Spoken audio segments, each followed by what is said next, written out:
பொதுவாக நடிப்பில் வசனங்களை மனப்பாடம் செய்து அப்படியே நடிப்பது, வசனத்தை மனப்பாடம் செய்யாமல் அந்த காட்சியில் இருக்கும் கேரக்டர் பேசுவதற்கு இணையாக நடிப்பை வெளிப்படுத்துவது அப்படின்னு நடிப்பில் பல வகை உண்டு. ஹாலிவுட் சினிமாவில் முன்னணி நடிகர்கள் பலரும் பெரிதாக வசனங்களை மனப்பாடம் செய்யாமல் படப்பிடிப்பு தளத்தில் கேரக்டர்களை மெருகேற்றுவார்கள்.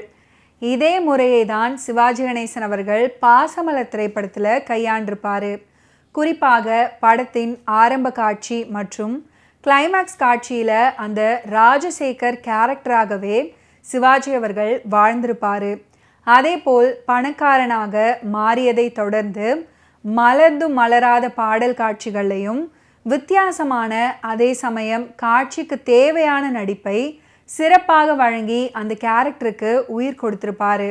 தன்னை சுற்றி யார் இருந்தாலும் தங்கையை மட்டுமே தனது உலகமாக நினைத்து அவளுக்காகவே வாழ்ந்து வரும் கேரக்டர் தான் ராஜசேகரன்.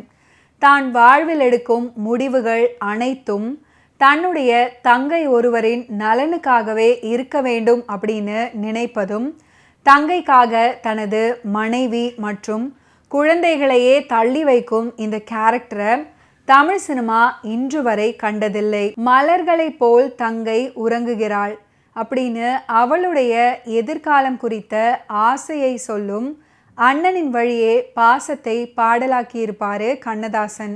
யார் யார் அவள் யாரோ அப்படின்னு ஜெமினியையும் சாவித்திரியையும் பாடுகிற டூயட்ல அத்தனை கண்ணியம், பாடலில் அவ்வளவு இலக்கியம். இந்த திரைப்படம் வந்த பிறகு வாராயோ தோழி வாராயோ பாடலை ஒலிக்க செய்யாத கல்யாண வீடுகளே கிடையாது. படத்தின் கிளைமேக்ஸில் பார்வையை இழந்த நிலையில் கைவீசம்மா கைவீசு அப்படின்னு சிவாஜி அவர்கள் பேசுகிற வசனத்தை கேட்டு அழுது கொண்டே கைத்தட்டினார்கள் ரசிகர்கள். பாசமலர் திரைப்படத்தில் தங்கவேலு உண்ணாவிரத காட்சியில் அற்புதமாக நடிச்சிருப்பாரு.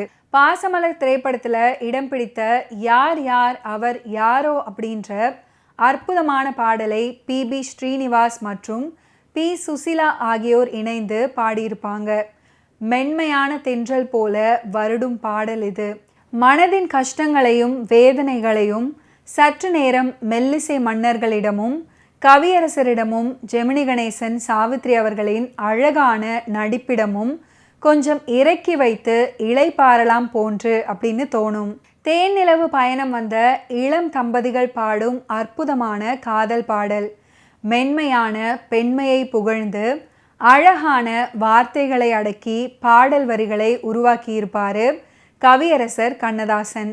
காதலனை சந்தித்துவிட்டு நேரம் கழித்து வீட்டுக்கு வந்த ராதாவை ராஜு கடுமையான குரல்ல எத்தனை நாட்களாக இந்த மாதிரி நடக்கிறது அப்படின்னு கேட்பாரு. ராதா நடுங்குகிறாள். கடைசியில் டிரைவிங் சரியாக கற்றுக்கொள்ளாமல் காரை எடுத்துக்கொண்டு தனியாக போகலாமா அப்படின்னு கேட்கிறாள். அந்த இடத்தில் சிவாஜி அவர்கள் சாவித்ரி 2 பேருமே சிறப்பாக நடிச்சிருப்பாங்க. ராதா தோட்டத்தில் காதலனோடு பேசி கொண்டிருப்பதை வேலைக்காரன் மூலம் அறிந்து கை துப்பாக்கியுடன் வேங்கை போல் பாய்ந்து செல்வாரு ராஜு. அங்கு ராதா தன்னிடம் கொண்டிருக்கும் மாசற்ற அன்பையும் அளவற்ற நம்பிக்கையையும் அவள் வாய் மூலமாகவே அறிந்து கொள்வாள்.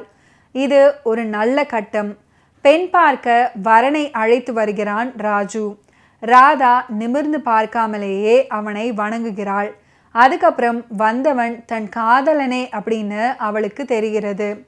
கடும் பகையையும் மறந்து ராஜு தன் தங்கை விரும்பிய வாலிபனுக்கே அவளை கொடுக்கிறார்.